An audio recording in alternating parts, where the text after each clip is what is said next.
है friends, good morning, welcome back to my new vlog. तो आज के व्लॉग की शुरुआत हो रही है हमारे खेत से। तो आज के व्लॉग में स्टार्टिंग होगी गेहूं बोने से। तो आज हम गेहूं बो रहे हैं। जैसे हमने ये खेत रेडी कर दिए हैं और आज गेहूं बोएंगे। वो पापा ने उधर गेहूं लिया है तो पापा के साथ में आ गई थी खेत में। तो अभी ट्रैक्टर आने वाला है बाकी शुरू। और अभी हमने यहाँ पे बासमती चावल की कटाई भी की थी। धान हुए थे भी हमारे कुछ टाइम पहले।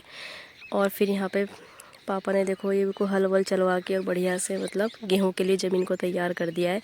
तो वहाँ से स्टार्ट है हमारा वाला सामने से। और वहाँ पे पहले आने वाले टाइम में मतलब आने वाले टाइम में क्या मतलब भी कुछ टाइम पहले ही बहुत झाड़ी वाड़ी हुआ करती थी। पेड़ की छाया होने की वजह से शायद साफ़ नहीं दिख रहा होगा। तो बहुत झाड़ी वाड़ी हुआ करती थी। लेकिन वो तो मेरे पापा की मेहनत है। मतलब आज के टाइम पे कौन इतना खेती को पूछ रहा, कौन कर रहा खेती वेती के काम। वो तो मेरे पापा की मेहनत है कि खुद से बिना मजदूर लगाए मतलब वो खुद काम में इतने परफेक्ट है इन चीज़ों में कि मतलब उन्होंने अपना पूरा जीवन खेती में ही निकाल दिया। जिला पंचायत के बाद पहले टीचिंग करते थे, फिर टीचिंग पापा ने छोड़ दी थी। फिर एडवोकेट का वो भी किया उन्होंने, वो भी छोड़ दिया था उन्होंने। फिर वो जिला पंचायत में आ गए, फिर जिला पंचायत सदस्य बन चुके थे। तो जानते होंगे कुछ लोग जो मेरे क्लोज हैं उनको पता ही है। तो उसके बाद फिर जिला पंचायत में रहने के बाद पापा ने अपना पूरा जीवन मतलब जितनी भी अभी तक की लाइफ है पूरी खेती में निकाल दी। मतलब ज़मीन से उन्हें बहुत लगाव भी है और जो अपना है तो भाई होना भी चाहिए। ऐसा नहीं है कि मतलब कुछ लोग ऐसे भी है हमारे इधर उधर कि मतलब ज़मीन है थोड़ी बहुत जो भी अपनी बंजर छोड़ी हुई ऐसे वेस्ट छोड़ी हुई, कोई परवाही नहीं, कोई कदर ही नहीं है। बट नहीं, हमारे यहाँ ऐसा नहीं है। हम बच्चे भी हैं, मेरी मम्मी, हम लोग, मेरे पापा, मतलब हम सब काम करते हैं। और ये देखो कैसे मतलब हमने खेत को ये कैसे मतलब मेरे पापा ने अपनी पूरी मेहनत से खुद ही कटार वटार करके पूरी झाड़ियाँ वाड़ियाँ हटा के रास्ते को एकदम क्लीन करके अपनी ज़मीन को एकदम सुंदर बना रखा। ये देखो। तो जैसे कि मैंने बताया यहाँ से ये पूरा ये पूरा स्टार्ट होता है हमारा यहाँ से। और पूरा उधर लास्ट जो दिखाई दे रहा है वो देखो गेहूँ वगैरह बो रहे। पापा गेहूँ बो रहे, खुद से ही बो रहे हैं अपना आप से ही। और वो सामने वहाँ तक हमारे खेत है। तो 8 बीघे का है ये पूरा। तो ये देखो ज़रा, ये पूरा यहाँ से यहाँ तक है।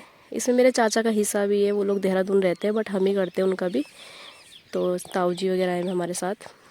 तो ये पूरा हमारा है, मतलब मेरे पापा ही काम तो खैर पापा ही करते हैं। तो ये पूरा हमारा है। और देखो कितने अच्छे से मतलब बिल्कुल साफ़ सुथरी एकदम से ये ज़मीन बना रखी। ये सब पापा की मेहनत है। मतलब वो करते हैं भाई, उन्होंने अपना बहुत किया है इसमें। तो उस हिसाब से अपनी फसल भी अपने घर का खाना है हमारा। ऐसा नहीं है कि हमको मार्केट से मोल ख़रीद के लाना पड़ रहा है। कुछ भी है, चावल है, गेहूँ है, मक्की है, सरसों का तेल है, कुछ भी ये सब हमारा मतलब अपने घर का ही होता है, अपनी मेहनत का। और हम फसल वगैरह भी आपने मेरे ब्लॉग में देखा भी होगा कि हम फसल वगैरह भी खुद से काटते हैं। ऐसा नहीं है, जब ज़रूरत पड़ती है मज़दूर भी लगाते हैं, ऐसा नहीं है।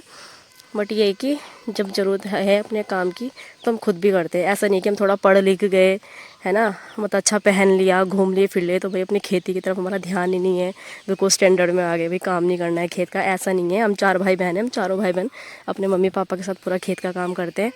और भगवान की दुआ से हमारे घर की जो बहू है मतलब मेरी भाभी है, वो भी हमें ऐसी मिली कि वो भी काम करने वाली लड़की है।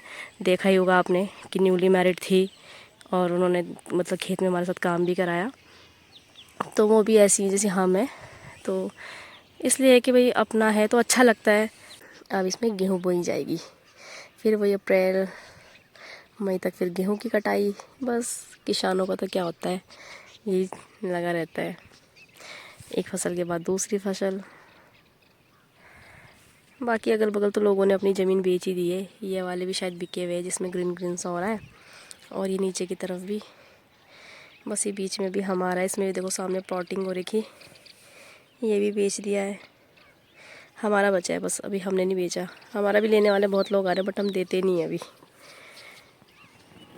फिर ये खुद से अपने घर का अनाज होना अच्छा सा लगता है। अपने घर के चावल गेहूँ शुद्ध एकदम बिल्कुल प्योर खाना अपने घर का, तो अच्छा सा फील होता है। और वो सामने अनुनाद स्कूल है, अनुनाद इंग्लिश मीडियम स्कूल है ये भी सब किसी का हुआ करता था। ये ज़मीन भी ये सब बेच दिया, ये सब बिका हुआ है। डाली डाली फूलों की तुझको बुलाए रे मुसाफिर मेरे उत्तराखंड में।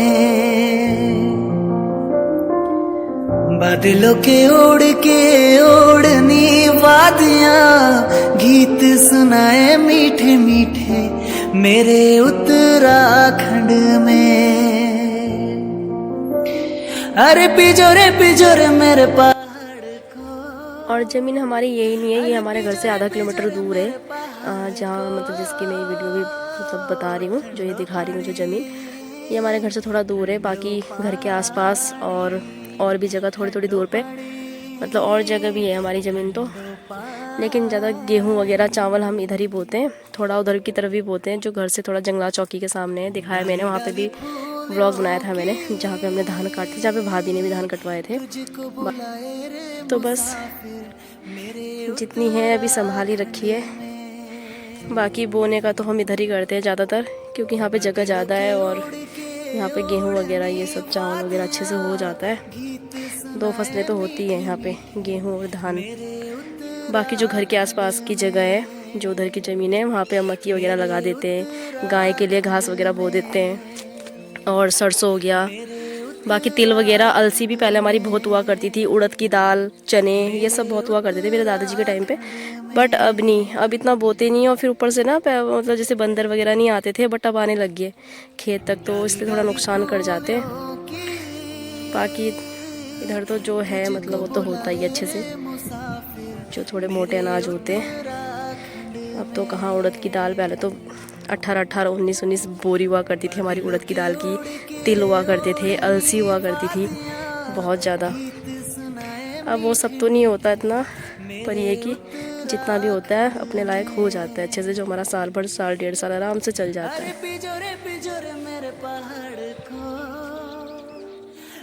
तो आप ब्लॉग में बने रहिए, बाकी देखते हैं आज का ब्लॉग और क्या होने वाला है। तो मैं यहाँ पर आई थी थोड़ा सा पापा के साथ, तो मैंने कहा चलो थोड़ा सा ब्लॉग बना लेते हैं, थोड़ी सी कुछ चीज़ें शेयर कर लेते हैं आप लोगों के साथ। बाकी देखते हैं आगे ब्लॉग में क्या होने वाला है। आप ब्लॉग में बने रहिए, एंड जो भी न्यू लोग हो चैनल को सब्सक्राइब ज़रूर कर देना, एंड बेल आइकन प्रेस कर देना, ताकि मेरे आने वाले ब्लॉग की नोटिफिकेशन आप लोगों तक जरूर पहुंच जाए। मुसाफिर मेरे उत्तराखंड में। बादलों के ओढ़नी वादियां गीत सुनाए मीठे मीठे मेरे उत्तराखंड में। मेरे उत्तराखंड में, मेरे उत्तराखंड में। तो फ्रेंड्स, खेत से पहुंच चुकी हूं मैं घर, और घर आकर मैंने देखा कि मम्मी ने तोड़िया वगैरह सूखने के लिए डाला हुआ है आंगन में, जिसका सरसों का ऑयल बनना है। तो 3-4 धूप में मतलब सुखाना पड़ता है अच्छे से, फिर इसका और मतलब मशीन में इसको लेके जाएंगे, फिर इसका ऑयल वगैरह निकलता है। उसके बाद मैं फटाफट से नहाई, और नहाने के बाद मैंने कपड़े वगैरह धुले। कपड़े वगैरह धुलने के बाद फिर मैंने अपना थोड़ा सा अपना बाकी का काम निपटा कर, और आज जाना है मेरे को अपनी फ्रेंड की बेटी के बर्थडे पार्टी में, परी के बर्थडे में। तो शाम को वहाँ जाएंगे, और आप लोग में बने रहिए, इसका नेक्स्ट पार्ट जल्दी आएगा।